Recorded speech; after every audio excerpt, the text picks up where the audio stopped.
Welcome to QL Crew and this tracker spreadsheet. I'm so excited that you're here. I created this video for anyone that hasn't spent a lot of time in spreadsheets, either ever or recently, and wants a quick tutorial on how to use it. Also for anyone who hasn't ever had to customize a spreadsheet before.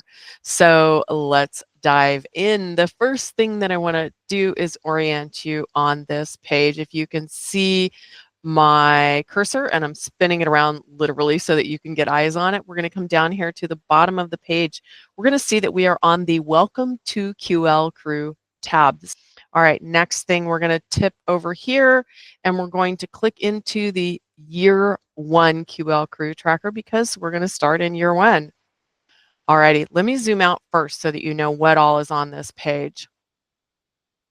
Here we have our first 6 months weight tracking, activity tracking, and nutrition tracking. And then if we scroll south, we have our next 6 months activity tracking, weight tracking, and nutrition tracking. So let's hop back in and zoom up. All right, first thing that you will do when you get into your tracker is you're going to start where you are. It's one of the themes in QL Crew. Start where you are, do what you can do. The first thing we're going to do is enter our weight. I'm going to use my favorite football player as our model. He weighs 250 pounds. You'll notice as soon as I enter that, it's going to populate down here because that's our starting weight. That's where we are when we start the program. So pop back up, 250. Now, in QL Crew, the original crew, we operated at a 5 to 7% body weight loss. You can do that if you have spoken to your healthcare provider and that's a safe target for you. Maybe they've told you you need to work at 3%, or maybe they've told you you should work at 10%. That's a conversation between you and your healthcare provider. Whatever percentage they have asked you to target in the first 6 months, that's what you should go for. Again, we're doing 5 to 7%. So we're going to say that my favorite football player is a go-getter. He's going to want to do 7%. So we enter 7%. How do we do that math? We multiply by 7%, which is 7/100ths, which is 0.07. So 250 times 0.07 gives us 17.5. And then we subtract that from our current weight, which is 250. So we get 232.5. Now, it is 100% up to you whether you use those tenths of a pound or kilogram or not. My scale happens to show me tenths, and so I could use them if I wanted to. I don't care to be quite so precise, so I would round this up to 233 if this is me. All right, next thing we're going to do is we're going to come in here and pay attention to our start dates. Now, if you happen to be starting this the first week of January, great, this is already set up for you. If you're not, then you're going to want to put in the dates that you're starting in, and you can start at any time. Today happens to be September 18th. It's a Thursday, so I'm going to show you this using that date. First thing I'm going to do is click into where it says the month. If I double click, then I have this calendar that pops up, and I can use the arrows to go back to September. You can see today is September 18th, so it's a Thursday. So then I want to make sure if Thursday is the day of the week that I want to track my start on, then I'm going to come in here and do Thursdays. So go back, click, choose today's date. In order to be able to drag populate, we have to have 2 weeks filled in. So I'm going to do the same thing, double click, use the arrows, grab that Thursday. And then in order to drag populate, and I don't know if that's a technical term, but it's what makes sense in my head, so it's the term I'm going to use. I click into the first week, single click, not double click, because double click brings up the calendar. Single click, and then hold down the shift key and click on that second cell, that 925 cell. Then you let go of the shift key, and you can see there's this little blue dot. These two cells are highlighted. And there's this little blue dot. Hover over the blue dot with your cursor and you will get a plus sign.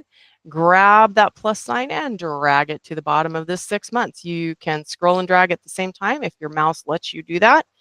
And if your hand dexterity lets you do that. So that's the first 6 months. We have to keep on after that first 6 months. So we're going to jump over and do the second 6 months. Now I happen to know, because I looked it up, that the next Thursday is 3/19. So I don't have to use the calendar and the arrows to click back and forth. I literally can single click in here and enter that date, type it in, and then I can go to the next one and type it in. So whatever you want to do, if you want to double click and jump through the arrows on the calendar, do that. If you'd rather enter in the dates, do that. Then remember, single click, shift hold, single click, put your cursor over the blue dot and drag it. Now you can drag it just what you can see on the screen and then scroll, or you can drag and scroll simultaneously if your mouse and your hands allow you to do that. All right, so now we have all those dates in there. So that's the first part, is fixing the dates. Now, let me show you how to use this. Come back up to our first week. Again, today happens to be September 18th, so we're starting this on September 18th. Our weight is already entered. This first cell will populate from what we entered up here. If this is a 0, that's a 0. If this is 250, that's 250. All right, how many minutes have we done this week? All right, so we're starting this on a Thursday. So this first week, we're going to just put in our minutes for Thursday. Now, I did a 20-minute workout this morning, so I'm going to put that in.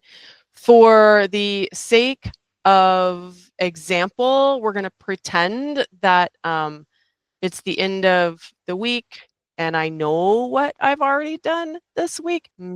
I think I'll do another 20 tomorrow. Let's say Saturday I do my 10 and Sunday I do my 10. You can see how this is adding up over here on the side. And then we're going to write down that food observation this week. Let's keep this whatever you want this to be. If you want to record calories, if you want to record macros, if you want to just record carbs, you can completely do that. If you want to just put grams of sugar, you could completely do that. Use this however you want to do it. My recommendation is to put some sort of thing that you learned, what you did about it, and how you felt. So I learned that lava spread, and I'm not sure I'm spelling that right. I don't have spell check turned on. Has less carbs than my favorite wheat bread. So I switched it and enjoyed a yummy wrap Sammy. Alrighty, Sammy.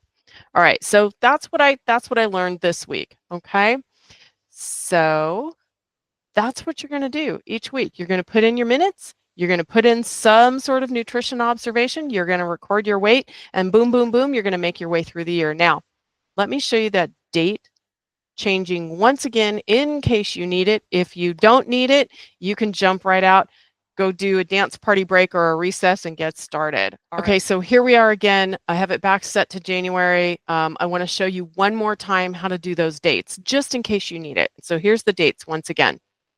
Pop into here, choose when you're starting. Let's say that I'm starting this on my friend's birthday. So I'm going to click in, and their birthday happens to be December 14th. So I'm going to pick December 14th. That happens to be a Sunday. So I want my dates to be Sundays. Choose the 14th.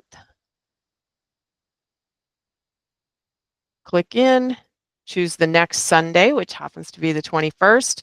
Remember, single click to select, hold shift to select the second one, reach for that little blue dot and drag it down.